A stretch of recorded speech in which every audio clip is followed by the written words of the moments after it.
विधानसभा चुनाव में होने वाले रण से पहले प्रदेश में रथ यात्रा की टक्कर होने वाली है।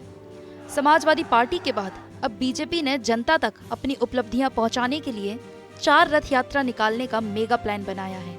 वैसे अगर सियासत में रथ यात्राओं की बात करें तो जहन में लाल कृष्ण आडवाणी की तस्वीर ताजा हो जाती है, जब उन्होंने अयोध्या में राम मंदिर निर्माण के लिए सोमनाथ से अयोध्या के लिए रथ यात्रा निकाली थी। हालांकि ये रथ यात्रा तो पूरी नहीं हो पाई, मगर धीरे धीरे चुनाव दर चुनाव विशाल भव्य दिव्य रथ यात्राओं का आयोजन जरूर किया जाने लगा। भारतीय जनसंघ के समय से आज तक मैं मानता हूं कि मेरी पार्टी का एक मुख्य योगदान भारत की राजनीति में है राष्ट्रीयता को प्रखर करना। और राष्ट्रीयता को प्रखर करने के लिए जब तक वो यहाँ की संस्कृति की में जड़ें नहीं होगी तो राष्ट्रीयता प्रखर नहीं होगी, ऐसी मेरी मान्यता है।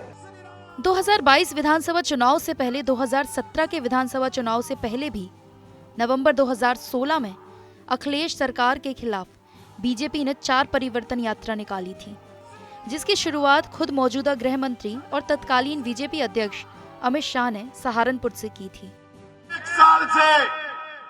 एक साल से उत्तर प्रदेश का चप्पा चप्पा छान मारा हूं।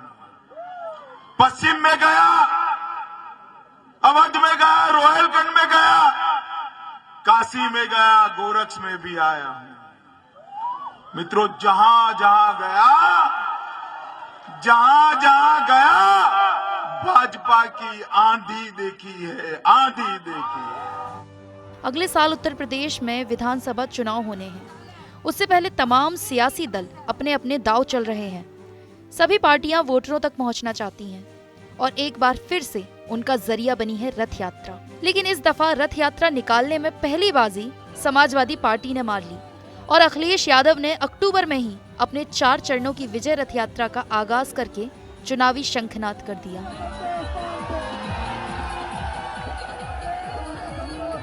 उत्तर प्रदेश की जनता बदलाव चाहती है और जो जन समर्थन गोरखपुर से कुशीनगर आज दिखाई दे रहा है, भारतीय जनता पार्टी का सफाया होना निश्चित है। जनता के बीच में भारतीय जनता पार्टी ने बड़े बड़े वादे किए, किसान की आय दोगुनी होगी, नौकरी मिलेगी, रोजगार मिलेंगे, व्यापार बढ़ेगा। लेकिन आज जब 4.5 साल बाद जनता देखती है तो जनता को धोखा मिला है। जनता के साथ, उनके भावुक जनता के साथ खिलवाड़ किए भारतीय जनता पार्टी ने। 2022 के इस रण में रथ यात्रा की जोर आजमाइश में अखिलेश के चाचा शिवपाल यादव भी पीछे नहीं रहे। उन्होंने भी श्री कृष्ण की जन्मस्थली मथुरा से अपनी रथ यात्रा की आगाज करके इस चुनावी समर में ताल ठोक दिया। भारतीय जनता पार्टी के सरकार ने प्रधानमंत्री, मुख्यमंत्री, बड़े बड़े नेता जो मंत्री हैं केंद्र में, बहुत वादे कर डाले थे। 7 साल से वादे कर रहे हैं, 5 साल से वादे कर रहे हैं। उन्होंने जो जो वादे किए थे, वैसे तो आपको याद होगा सब वादों का। आपने भी याद दिलाया, ऊपर से 15 लाख वगैरह बोला। मैंने कहा कि उन्होंने कहा था काला धन ले आएंगे, इन्होंने कहा था 15-15 लाख प्रत्येक व्यक्ति के खाते में। फिर कहा था 100 दिन में भ्रष्टाचार हम खत्म कर देंगे, कहा था। फिर कहा था 2 करोड़ लोगों को हर वर्ष नौकरी दे देंगे, और ये कोई भी काम नहीं कर पाए।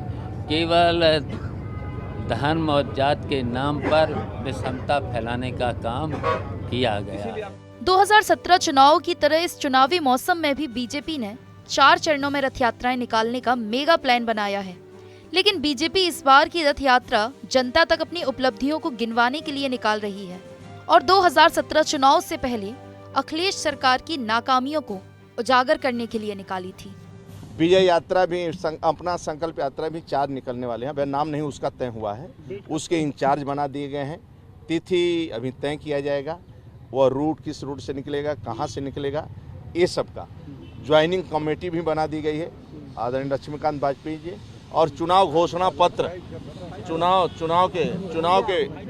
घोषणा पत्र मेरा क्या होगा, वह भी कमेटी बना दी गई है। और नीचे तक लोग जाएंगे, सबसे अच्छा है कि नीचे तक जाएंगे, इस पर विधिवत चर्चा करेंगे और गांव स्तर का लोगों का सुझाव लेकर एक विराट स्वरूप उसको दिया जाएगा कि आगे गरीबों की सेवा। अभी तक मिली जानकारी के अनुसार बीजेपी 4 अलग अलग रूट पर रथ यात्रा निकालेगी, जो यूपी के हर विधानसभा को कवर करेगी। रथ यात्राओं के चारों रूट फाइनल किए जा रहे हैं। अलग अलग समय और जगह से शुरू होने वाली इन रथ यात्राओं में केंद्र और प्रदेश सरकार के मंत्री शामिल होंगे, जो केंद्र की मोदी सरकार और यूपी की योगी सरकार की उपलब्धियों को जनता तक पहुंचाने का काम करेंगे। इन चारों रथ यात्राओं का समापन लखनऊ में कराने की तैयारी चल रही है।